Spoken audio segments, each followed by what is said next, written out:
Sobat Hijau semua, kali ini di sesi terakhir dari penjurian CEO Forum Penilaian Kandidat Emas Proper 2022 Journey to Gold sudah bergabung bersama saya Bapak Lilik Unggul Raharjo selaku Presiden Direktur PT Solusi Bangun Indonesia. Apa kabar Bapak? Baik, alhamdulillah. Baik, bagaimana tadi prosesnya Pak? Bisa diceritakan sedikit yang menarik dari proses penilaian Future Fit Society Kriteria? Baik, terima kasih.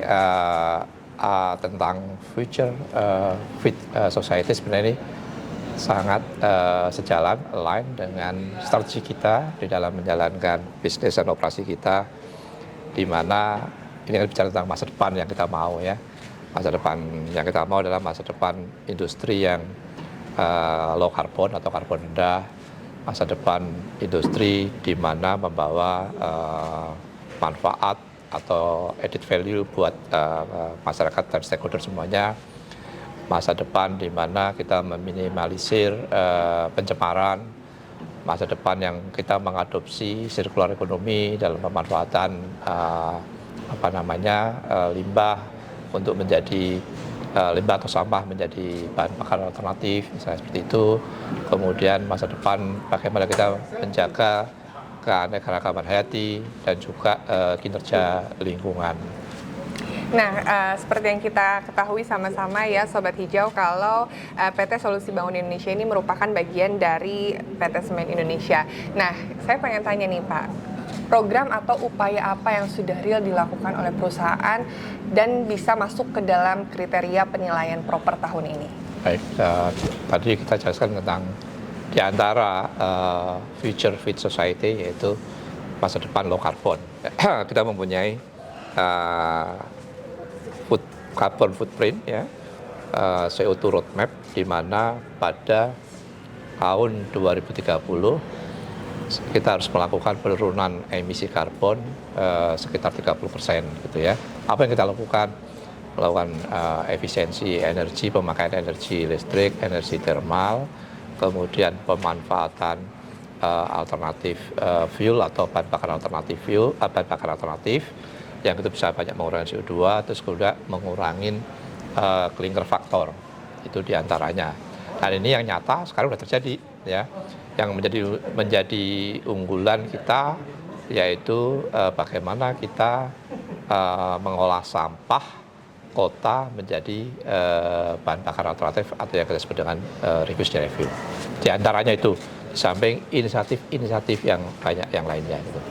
Jadi bukan hanya tindakan preventif ya Pak ya, tapi ada solusi-solusi juga dari Solusi Bangun Indonesia. Ya. Dan kalau tadi kita berbicara tentang kontribusi dari Solusi Bangun Indonesia dan juga Semen Indonesia terhadap masyarakat juga lingkungan ya Pak. Ya. Kalau dari Proper sendiri, apakah memberi manfaat atau impact untuk perusahaan Bapak? Sangat. Dengan kita diikutkan di dalam Proper ini, terutama kita menjadi bagian daripada kandidat emas ya, itu akan semakin mendorong kita untuk mewujudkan pembangunan berkelanjutan. Jadi akan menambah memotivasi, kemudian juga dan juga saya kira juga akan menambah image yang positif buat kita gitu ya. Dan itu juga memotivasi karyawan, bagaimanapun juga karyawan masyarakat itu terlibat di dalam pelaksanaan implementasi inisiatif pembangunan berkelanjutan. Kita tidak bisa berdiri sendiri, itu merupakan suatu ekosistem ya. Dan begitu nanti karyawan, masyarakat melihat, oh kita mendapatkan, insya Allah mendapatkan Proper emas, pastinya mereka juga turut bangga gitu. Sehingga memotivasi lebih untuk penerapan inisiatif-inisiatif yang terkait dengan program Sustainable Development atau pembangunan berkelanjutan. Baik, jadi yang saya tangkap dari perusahaan dan juga sisi propernya saling bersinergi ya Pak, saling memotivasi dan saling kerjasama untuk mencapai program pelestarian lingkungan yang sudah diusulkan oleh pemerintah. Salah satunya adalah goals-nya di 2060 nanti untuk net zero emission misalnya. Dan saya yakin semua kontribusi yang dilakukan oleh PT Semen Indonesia beserta dengan PT Solusi Bangun Indonesia pasti menjadi semangat juga untuk masyarakat di luar sana nih Pak. Pasti, ada pesan nggak untuk para generasi muda, Sobat Hijau di luar sana supaya turut berkontribusi dalam pelestarian lingkungan? Baik, kita bicara tentang masyarakat di luar kita, internal kita. Alhamdulillah kita ini sekarang apa yang kita lakukan cukup menginspirasi ya industri lain, kota-kota lain juga ya. Sehingga banyak yang benchmark, kemudian kita juga dengan senang hati ya sharing. Di dalam sharing session itu kebanyakan juga banyak kaum muda, kaum milenial, termasuk diantaranya di karyawan kita. Jadi bagaimana menumbuhkan culture inovasi terkait dengan pembangunan berkelanjutan. Kita pernah melakukan webinar khusus untuk kaum milenial yang terkait dengan pembangunan berkelanjutan, yang narasumber yang kita undang pun juga anak-anak muda yang berkecimpung di dalam pembangunan berkelanjutan.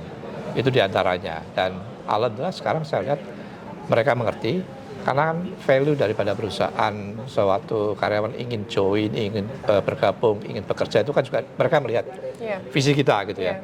Nah, diantaranya adalah poin tentang SD atau Sustainable Development atau pembangunan berkelanjutan itu menjadi salah satu poin positif ya untuk attraction daripada kaum milenial. Baik, jadi itu menjadi platform untuk mengedukasi masyarakat lebih luas juga ya Pak ya, dari PT Solusi Bangun Indonesia. Baik, terima kasih banyak Pak atas waktunya. Sama-sama. Semoga berjalan dengan lancar semua program yang akan direncanakan. Terima kasih.